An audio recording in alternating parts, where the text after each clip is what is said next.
okay with that. Are you okay with that, man? Yeah, that's fine. All right. What was that? What were you doing right there? Just checking my lighting. Uh, you look all right. So, all right, everybody, welcome to another episode here of Beer Fish Fanatics. People are watching this on YouTube. Just a FYI, yeah, that face of fishing kit is real. The redness. So just to kind of give everybody a heads up who's watching this on YouTube, I'm seeing this for the first time. We're doing a Zoom one today. The reason being is uh, world traveler here, Mr. Fishing Kit, just got an opportunity to have another quick trip down south here and to go chase some big fish, right? Yeah, some blue catfish. There you go. We'll get into that in a second. But let's start with the beer today. Just to give everybody a heads up, I'm doing a Boulevard. It's in honor of Kit going to Kansas, state of Kansas. I don't know if you can see that. If you can see that, but just give her a heads up. It's a from the brewery Boulevard. Boulevard Brewing Company is really good. If you guys get an opportunity, definitely go down there. Check out their tap room. I don't know. I haven't been there in a couple of years, but their tap room, it's pretty amazing. It's like a big old warehouse, and they have like a upstairs, downstairs. It's humongous. It's a huge warehouse where you have a lot of food, a lot of good beer on tap. They're one of the older ones, older breweries in central the United States. Actually, they're pretty darn big. So I'm doing the berry ale. I'm not a huge fruity beer guy, but I think it's gonna be in the high 90s for the next couple of days. It's gonna be like pretty humid and it's gonna be like 100, man. So I'm gonna drink a nice light fruity beer. So hopefully that's how I doing that. How you doing? What are you drinking, man? Speaking of light, fruity beers, I got the beer of summer. A summer shandy from Leinenkugels, which is out of Wisconsin. Yeah, I thought it was Wisconsin. Yeah, well, okay. If there's beer people who really listen to this are craft beer guys because they got bought out by InBev.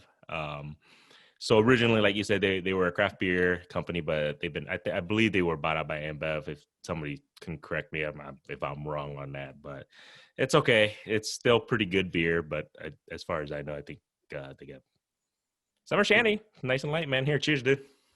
Oh, cheers. Oh, I gotta open it first. Oh, man. Jeez, that's loud. Cheers. Cheers, man. Nice and fruity. It's actually not a bad beer. I One of my friends, actually Mark, got this the other day, and I tried it, so I figured I'd have it for the show today. So we actually, like I said, we're doing this one on Zoom, social distancing, I guess, because I'm going to make sure he stays away from me for no. I'm just kidding. But he did do his trip, and pretty sure he has a lot of stories to tell us. And I mean, we'll start there, man. How was your trip? Because this is one of those trips where I didn't know he was going to go down alone. I thought he was going to go with somebody, and Kit pretty much, did this whole trip on his own. And you know what? I'm not gonna lie. I sat back. I was trying not to be jealous a little bit, but I think it was a good me time away. I'm assuming, right, man? But like I said, I saw some of his pictures and everything, so it was kind of cool to see him just kind of go out there, and he actually camped on his own and everything. But you tell me, man, how was your trip, dude? How was Kansas? How was the Blues? How'd you do, man? First off, I just want to say that I love blue catfish, and it's so depressing thinking that now I'm back in Iowa, I can't go out and target blue catfish. Well, with that said, the highs were high and the lows were low, dude. Man, it was a roller coaster of a trip. Um, the original plan was I was gonna stay out 2 nights. I ended up staying out there, what, 3 nights? Yeah, then I was gonna leave Saturday morning, but I ended up staying Saturday night. So I stayed an extra day. Yeah, the first 2 nights I camped out by myself, and then I met up with the local guy, Chris. He kind of showed me some new stuff, and I learned a lot from him. It's like new type of fishing, like out of my comfort zone. That's for sure. How did you You enjoy camping by yourself? Was that? I've never camped by myself. I usually always have family, people, friends. Eh, how was that, man? I mean, it's got to be peaceful, no? I mean, I'd put it in quotes as camping because I was set up right next to a shower house and bathroom, and there's a RV city out there. I basically stayed in a small town, but it's like seated. It sits right next to the lake. So I mean, I was by myself, but I wasn't really by myself. I wasn't like off in the woods in some remote place. And in that bathroom and shower, nobody goes in there. I think I was the only one that used it for those 2 nights that I stayed out there. So, Nice. So if anyone needs, make sure to follow Fishing Kit on Instagram. What is it? Fishing Kit 85, right? yeah. Okay. Yep. So make Fishing sure, Kit 85. yeah, make sure you guys follow him on that because you guys will see some of his pictures. See some of those pictures like of those bugs. Uh, kind of yeah. So you guys can definitely see what he's been doing and everything if you guys follow those. But those bugs, man, that was kind of freaky. Yeah, no. Tons of spiders, and a frog when when I was taking a deuce. And like it jumped on my lower back. I just sat down on the toilet and it like basically it landed on the top of my ass. And so I'm jumping out of my seat. And then I turn back and I see this like green brown thing sitting on the toilet seat. I thought it was a turd. I thought like, did I just poop on the toilet seat? And then I looked closer. I was like, oh my God, it's a frog. Like, what's a frog doing in here? I got a picture of it on my Instagram. Oh man, yeah, you guys got to check that out. I was like, dude, that frog was dude. Actually, that would kind of freak me out a little bit too. It just jumped on your back while you're you're doing your deed.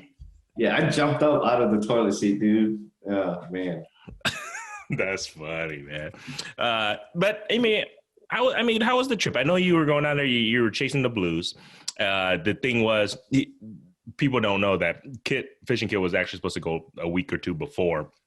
And he actually stayed in town and fished with me, and we got nothing really to show for while he stayed in town. And then we saw Danny on, in case you guys haven't seen, he was one of our guests prior, and he went down that weekend. That Fishing Kit was supposed to go down and caught that humongous blue, and that we all estimate it's got to be over 50 pounds.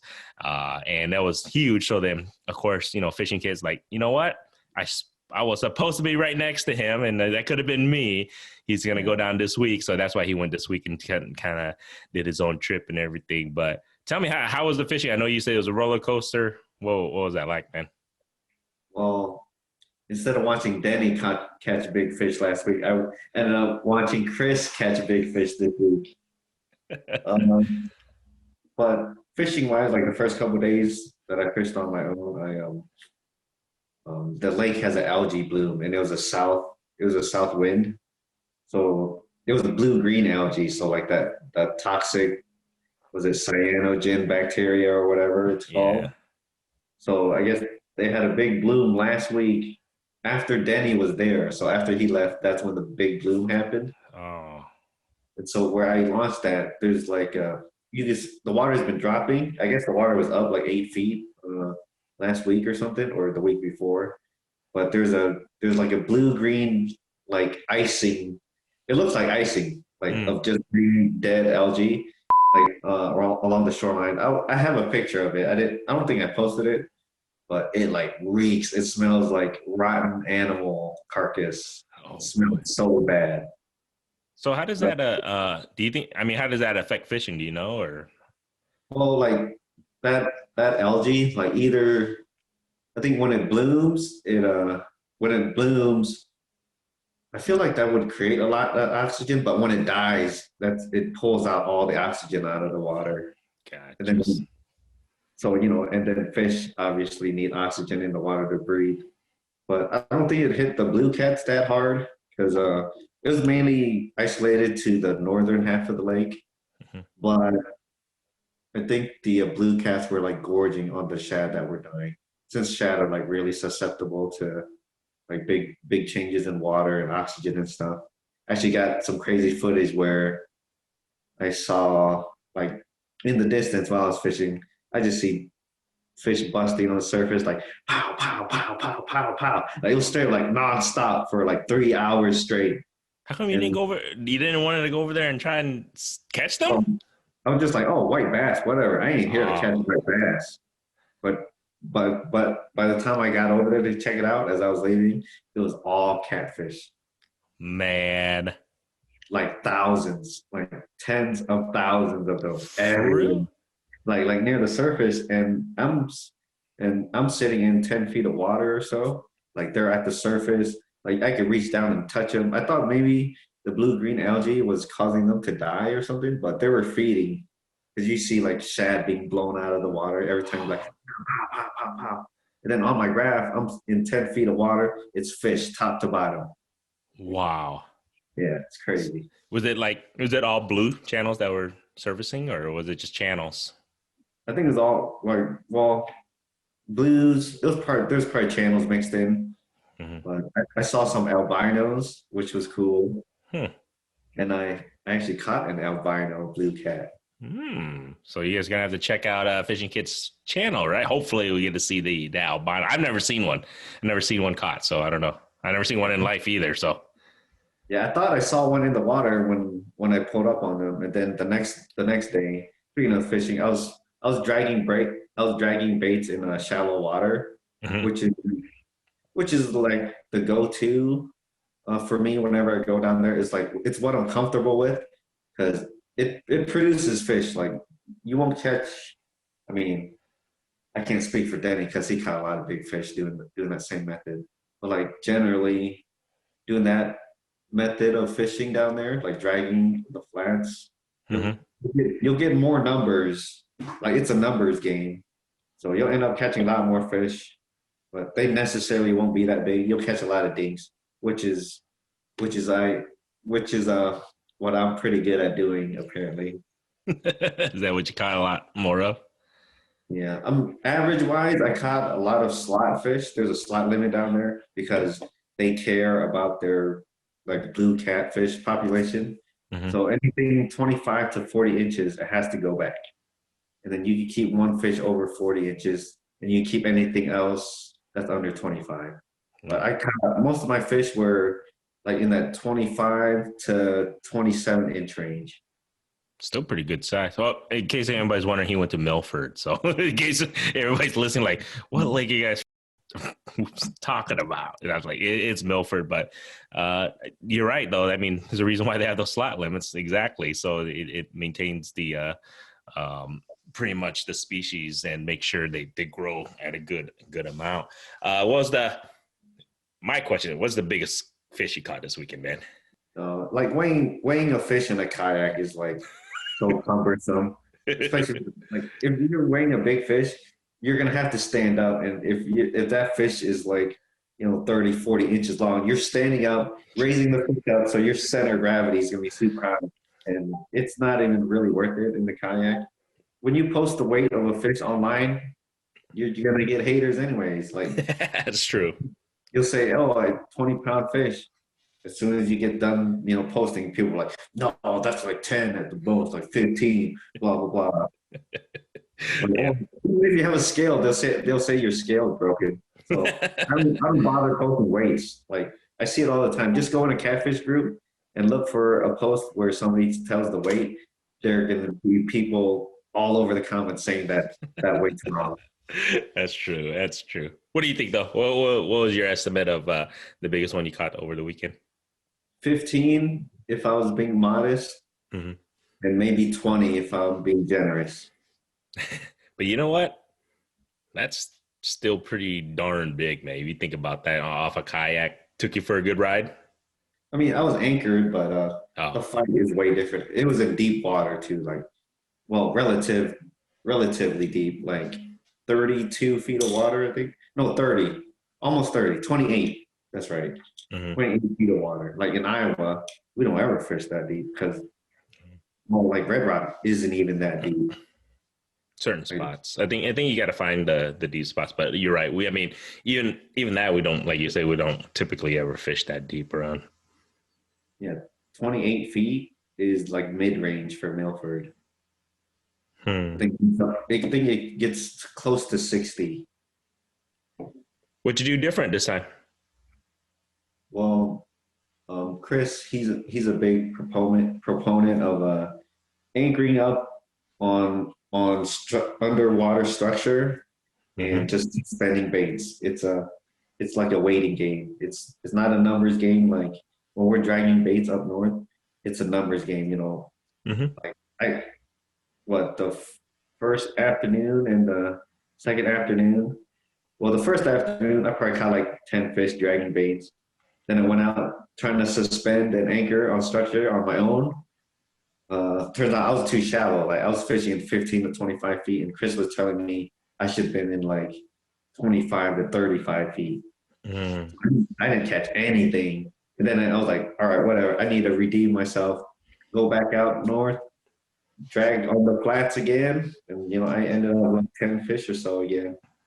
So the whole like anchoring and suspending on ledges, like steep ledges that are underwater, like 30-ish feet. That's something totally new. Like I did more anchoring this weekend than I did like all of like last year, the year before, maybe like the last 3 years of kayak fishing put together. I did more anchoring the last couple of days. Yeah. Just so everybody knows, yeah, because I've known Kit for a while and he never anchors down. So that's you're right. Like if you guys ever go kayak fishing with this guy, he's always moving, always drifting, and he's always catching. But like you said, it was something different. That if you just hearing you anchor down, I don't think I've ever seen you anchor down. So that was kind of unique. Yeah. Did it work out today? Because I think you said, was it today or yesterday that you anchored down more? Do you feel like it was something new? Did it actually work for you, or is this something that you still need to work on in regards to?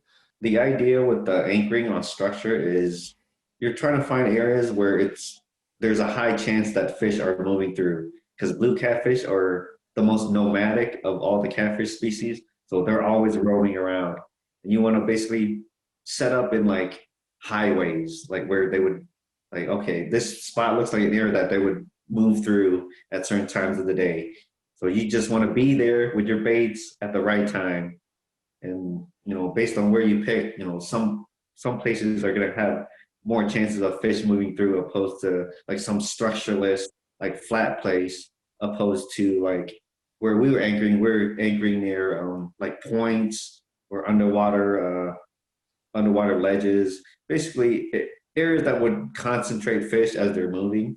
Well, from what I saw, like average wise, we didn't catch as many fish, but like the fish I saw were like big. Like, yeah, the smallest one that I saw put up was bigger than the biggest one I was dragging baits with. And then my buddy Chris, he caught his PB today, and you know he's been doing this. He's been doing it like actively for over a year now. He caught his PB today. Nice. He's a local though, right? You said. Yep, he lives in a town like 40 minutes away. Gotcha. So he goes there quite a bit, but it actually helps to have some little bit of local knowledge because if you didn't know that, then I guess you would have been just doing your normal drifting and catching how you normally do versus trying something a little bit new. But you can see it, even trying something a little bit new produces though, right? I didn't have a whole lot of success. I did catch my PB, and that's not saying you can't catch big fish dragging because Denny Yeah. last week, you know, like going on a trip like that, like it's easy or not easy. It's you want to maximize the amount of fish you can catch, and just dragging up north it's a numbers game. So you Mm-hmm. know, the more fish you catch, the odds are you know you're gonna have a chance of getting a big fish, but you're also catching fish. Like I was kind of intimidated of doing the anchoring and suspending because I know it's a waiting game because you're basically sitting there waiting for the fish to come through to you, and you're just trying to pick what is the highest chance area. You know, that's what Chris was telling me. You know, but you know, once you figure out the times and areas where you need to be, it could be really good. I was even like hesitant of meeting him up because I know do I want to spend 4 or 5 hours sitting on two or three different spots and maybe catching a few fish? You know, it's just getting out of your comfort zone and trying new stuff. maybe I could have caught more fish if I stuck to what I knew, dragging baits up north. I probably wouldn't have seen that like a 30-pound fish that Chris caught today. So I guess don't be so stubborn. Fishermen shouldn't be so stubborn to try new things, like you're saying, and also that's kind of I think you're right on that. Get out of your comfort zone once in a while. Try something new. You'd be surprised. I mean, I did the same thing a couple years ago. Really starting to get into bucktails. Never used it in my life. I hated it.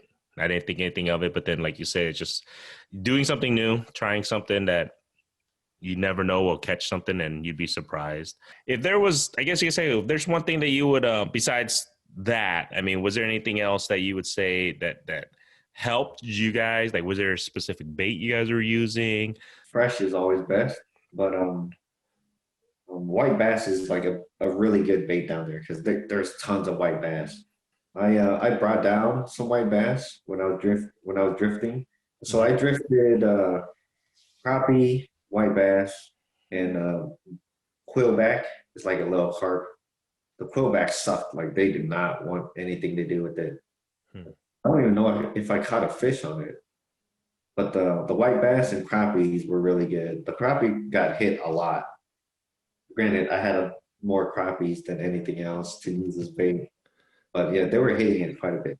But white bass is like the main bait that like Chris and all the other guys that I know, like white bass is king down there because, well, one, they're everywhere and they're easier to catch opposed to like shad. You go out, throw a shad net 10, 20 times and you could get shad, but they're like, unless you're getting big shad, like 10, 12 inches, the shad, they're just so fragile.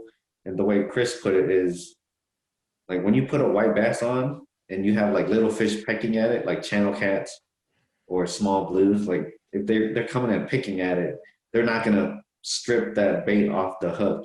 But if it's shad and a little fish comes up and pecks at it, they're stripping those baits off. So white bass is really good and they're everywhere and you catch them easy. I basically, before I met up Chris, I got to the boat ramp. I was going to throw a shad net. Then I just saw white bass blowing up everywhere. So I put the net away, got out on the water, started casting, caught 10. Then I met up Chris.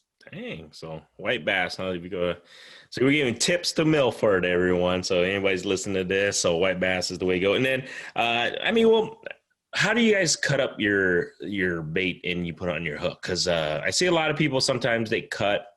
I don't know if we talked about this before in the previous episodes, but I see some people, cut just the head or cut just the guts or just the tail end part. I mean, is there a specific part that you feel you're more successful with that bait? I feel like the head piece is the best piece, okay. But you'll also get the least amount of fish on that piece because generally the head piece is going to be a bigger piece. Mm-hmm. So, which requires a bigger fish to eat. But the thing is, when you hook up on a headpiece, generally it's going to be your bigger fish. The headpiece gives off a lot of scent. Like when you cut the head off of a white bass, it's just like dripping blood. If you're looking for bigger fish, possibly go for the headpiece. But like you said, it's you're not going to get numbers game on that because it's a bigger fish. Possibly that's going to be hooking up on that. So, okay. Other than that, I mean, I just wanted to see how you did on your trip. What you got? What else you got? Okay, I was also going to say, I like the body chunk too. Body chunks are good. Like past the gut pocket and just the meaty tail part.